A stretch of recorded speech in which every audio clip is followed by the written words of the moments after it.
advised that the views and opinions of the hosts and guests do not reflect those of the station.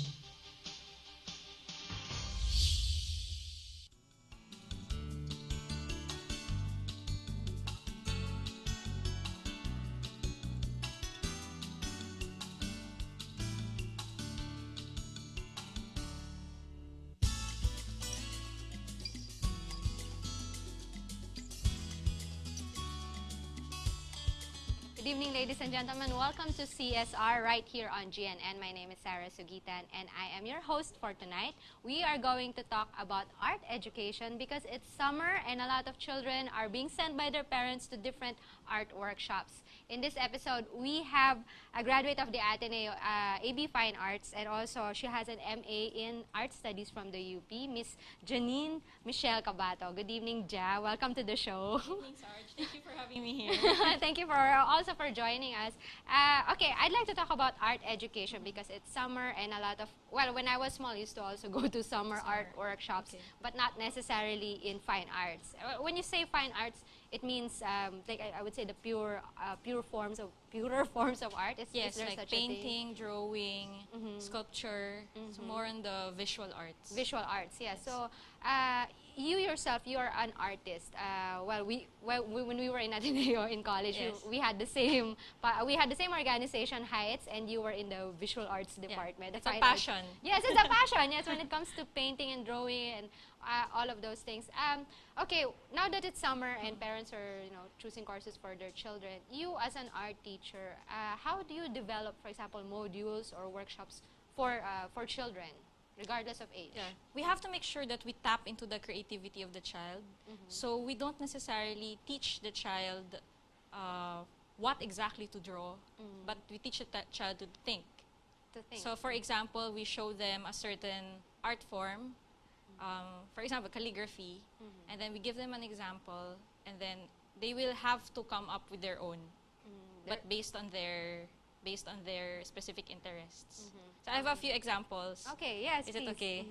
For example, this is a calligram.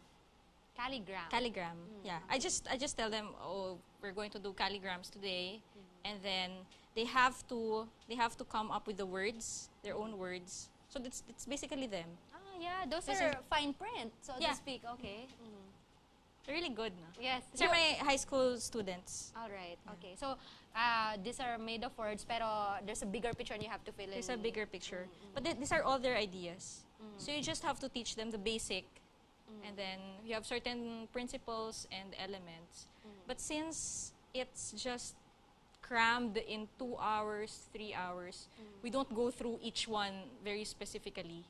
Just have to make sure that the focus on the instructions are very clear, and then most of the time the art production is done by the child. All right. You taught students in high school and High also school. Mostly high school students. Is there such a thing as a child who cannot draw, for example, or can anybody or everybody draw? I like to think that anybody could draw. Because I don't think I can draw. It's just the mindset. So, Just the mindset. Yeah. If the child has a certain, we call it self-sabotage. Oh, miss, I don't know how to draw. And then it just stops them altogether. So, from drawing, you have to encourage the child. You just have to give them more specific questions. If you tell them to draw about the environment, then you have to tell them to draw a tree. But you cannot teach them to draw exactly a tree, like you draw it like this. Because then you would be sort of breaking the creativity of the child. Then the child just has to draw a tree according to his imagination, experience, all those things. I would think that there are other schools or other, for example, workshops that precisely impose on a kid how to draw a tree, or is that also, as you said, you cannot really impose that on a child. You just say you can draw something about the environment, draw a tree or a mountain, but you cannot say, oh, it has to be 3 feet high or a distance. You cannot prescribe those measurements, but it has to come from the child's imagination. But what about technique? Is that something that you can teach children or teach anybody, for example? Because I hear about how you paint, abstract or chiaroscuro, ganon. Is that a technique? Is that something you can teach? It's a different theory altogether. When you teach, you could also teach that way. You could teach the child first basic skills. This is how you do it, observation skills and contour drawing. And then once the child has it, practice, practice, practice, the child can do it on their own. But since I'm working in a setup, I used to work in a setup that's very everyday. So they also have English, science, math. And I only meet with the child then just for 1 hour. So that's still divided by 3 because it's MAPE, diba? Music, art, and PE. So then the child doesn't have the entire time to think about it, to think about art. Art is just like 1 of 8, divided by 8 other subjects. So we teach a skill, but we don't delve on it too much. We sort of just make the child think creatively. And I think that's more important. Because when the child leaves the classroom, they don't really remember, so for me, I think, based on my experience, they don't really remember the skill, but they do remember how they were able to think about it, how they were able to imagine, how they were able to problem solve creatively there. Oh, yeah, that's very good. Okay, aside from calligram, what other, for example, techniques do you teach I teach the kids. students? I have a number of, because I used to teach first year and second year high school. So this was pop-up art. It's my first year high school. Cute. Okay, Christmas. Pasko na. Sana yung Pasko na. This is made by one of your students or by yourself? No, made by one of my students. Wow. I mean, it's a 3-dimensional. They're very talented. You can fold it. The thing with teaching kids is that you have to give them something that they are challenged, but at the same time, if the child thinks that they cannot draw, do not give them something too difficult that they get frustrated. Because if they get frustrated, art is supposed to be fun. So you cannot frustrate the child in any way. That's right. You were telling us earlier about self-sabotage. How many, for example, in a ratio of a class of 30 students, how many would judge themselves, so to speak? About 5. About 5 of For them me. would, meaning they will formulate excuses why they cannot, I cannot draw, they cannot accomplish the art exercise. I'm not good in art, I'm better in math, I'm better in science. But of course, you have to make the child do it because you have to give a grade, right, at the end of the day. Yes, that's true. So that's how you measure an output. They have to produce something. They have to produce something. And you cannot just give a very broad instruction. Today we're going to draw about, for example, we're going to draw about a house. What house? Your house? My house? You have specific Malacanang Palace. What kind of house? So there, you just have to guide the child. I had a student once, for 1 hour, right? 1 hour subject. He was staring at his paper for about 40 minutes.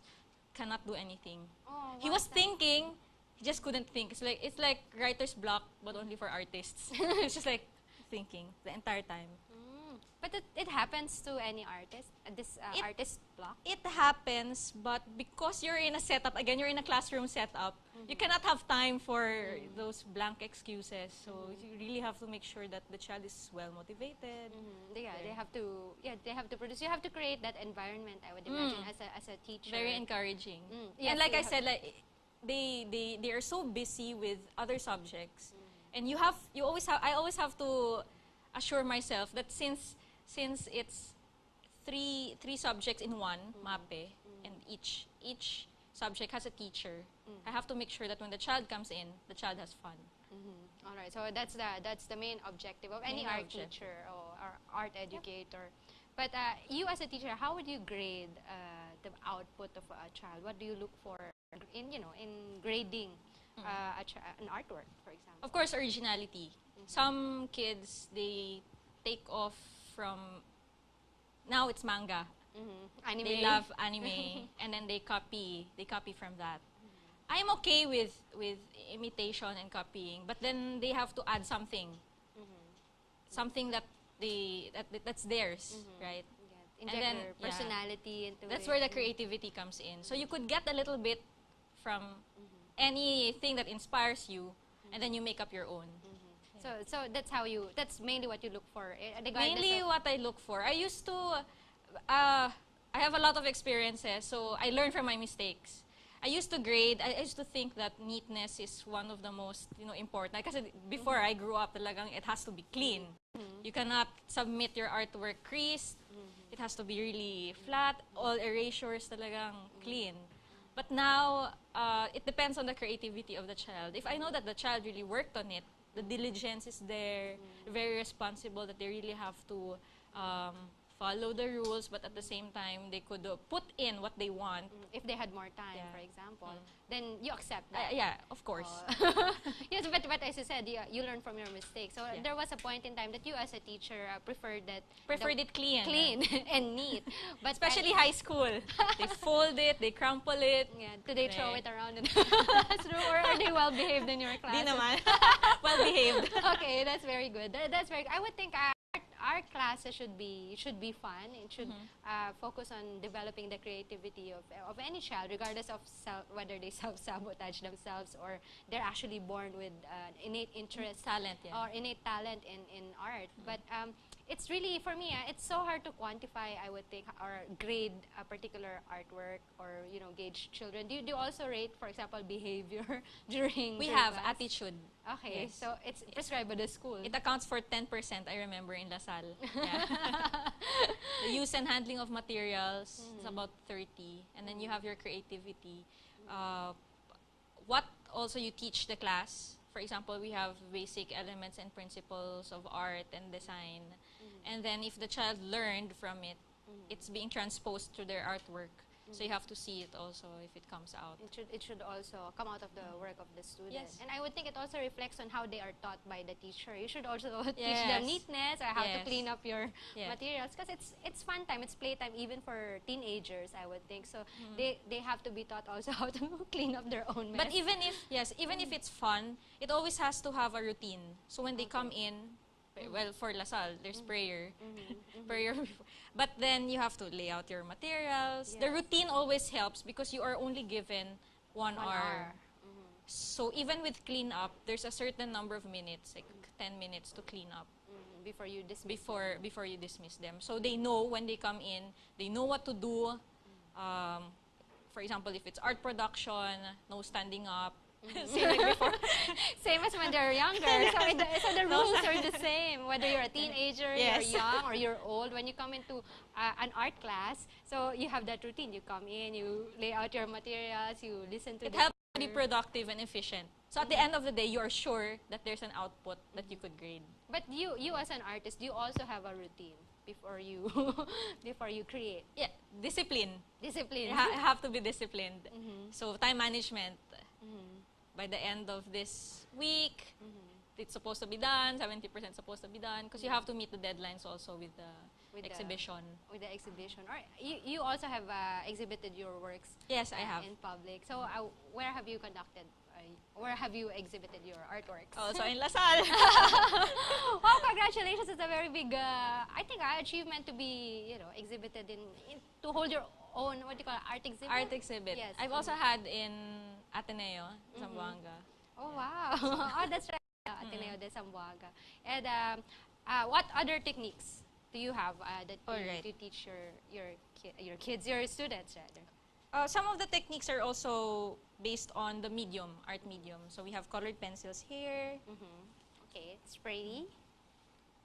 Do you get to keep the artworks of your students? No, this one. Or did you just borrow these things? It was exhibited. One of the reasons also. The grading system could be a reward, could also be a punishment for them. I make sure that it's a personal decision. I make sure that their grades are high.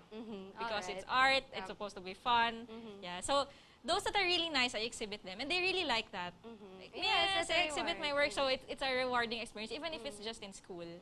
All right, okay. So this one, I had them choose a number of sculptors, Philippine sculptors, artists. This one was about Eduardo Castrillo. So you have It's a comic. Yeah, it's a comic that they did. And he was the one who designed a number of sculptures around Metro Manila. Okay. Wow, that's very good to hear. We'll discuss more artworks from Miss CAbato, and we'll be joined by Shena right here on CSR. Don't anybody go away.